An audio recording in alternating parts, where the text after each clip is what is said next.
My name is Megan Keane and I'm studying Masters of Social Work.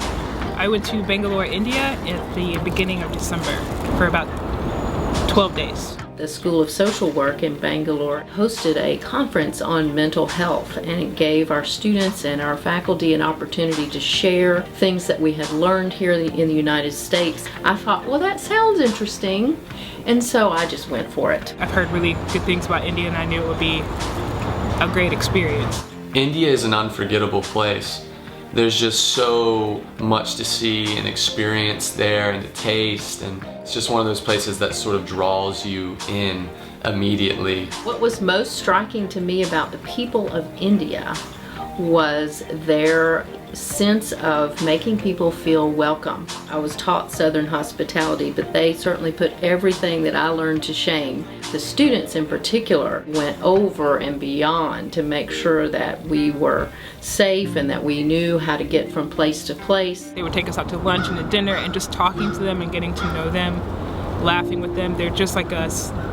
Any moment spent with an Indian buddy was the best time. They wanted to connect with us and wanted to take us places and let us experience the parts of their country that they really loved.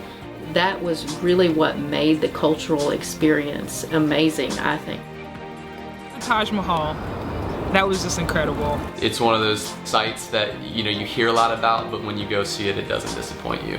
The scale of it and the history of it and the iconic photos of Princess Diana sitting on the bench. I said, well, if I'm going to go along for this ride, I want to see that Taj Mahal.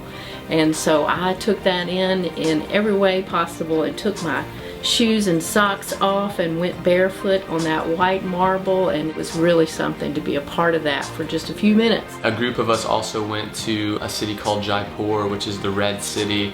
There's elephants that are painted walking the streets and camels, and we went and visited this old fort that's also a palace there, and it's just like a labyrinth of different hallways and rooms on this hillside. We also went to this monkey sanctuary that overlooked the city and got to hear the call to prayer in the evening, and it was sort of misty and there were all these monkeys around.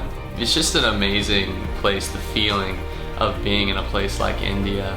There's so much to learn about the various religions, different practices like yoga and meditation that come out of sort of the Indian traditions. The dress, the saris that the women wear and the kurtas that the men wear. The style is really great. I still wear these clothes here in the United States now.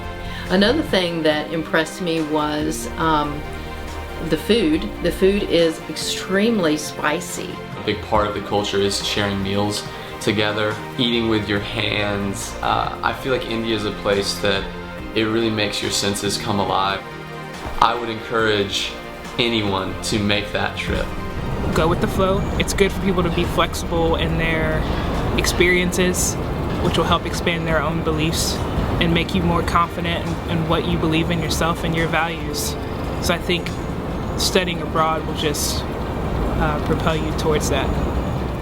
It can feel a world away to go so far from your home, but one of the most rewarding parts of living is to kind of challenge yourself to get out and to explore and to experience something that you've never experienced before that can change your perspective, that can change the way that you end up living. And that's a powerful thing.